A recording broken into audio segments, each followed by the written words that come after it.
बचपन से ही हमें रटाया जाता है कि सारे धर्म एक समान हैं। ये सभी ईश्वर की ओर जाने के अलग अलग मार्ग हैं। चूंकि हम ना तो अपने यानी हिंदू धर्म के बारे में जानते हैं और ना दूसरे मजहबों के बारे में, इसलिए इस झूठ पर विश्वास कर लेते हैं और स्वयं भी जीवन भर इसे दोहराते रहते हैं।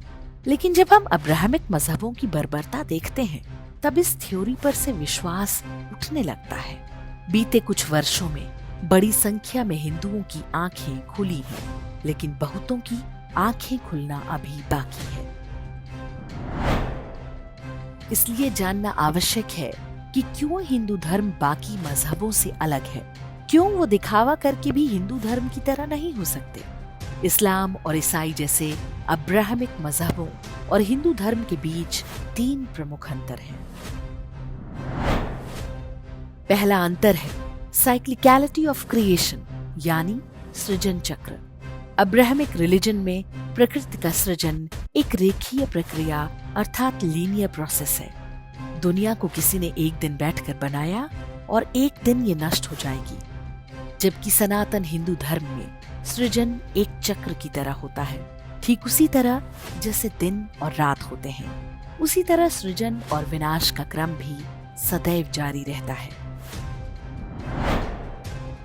दूसरा अंतर है यूनिटी ऑफ द सोल, अर्थात आत्मा का एकात्म।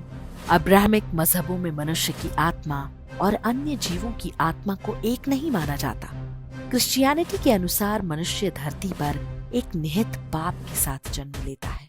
इस्लाम में मनुष्य का अल्लाह से रिश्ता मालिक और गुलाम वाला है, जबकि हिंदू धर्म में सभी प्राणी मात्र में एक ही आत्मा है और वो आत्मा परमात्मा का ही अंश है, पाप युक्त या गुलाम नहीं है।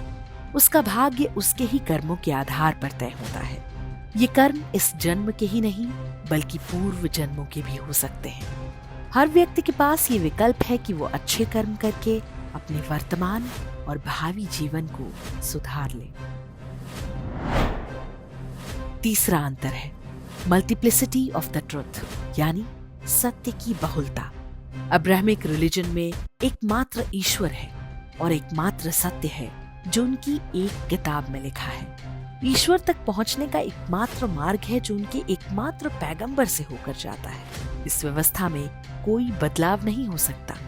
जो एक बार लिख दिया गया, कोई किंतु परंतु की गुंजाइश नहीं। किसी ने प्रश्न भी पूछने का प्रयास किया तो वो सजाए मौत का हकदार है। जबकि हिंदू धर्म सत्य के अनेक रूपों और ईश्वर तक पहुंचने के अनेक मार्गों को स्वीकृति देता है।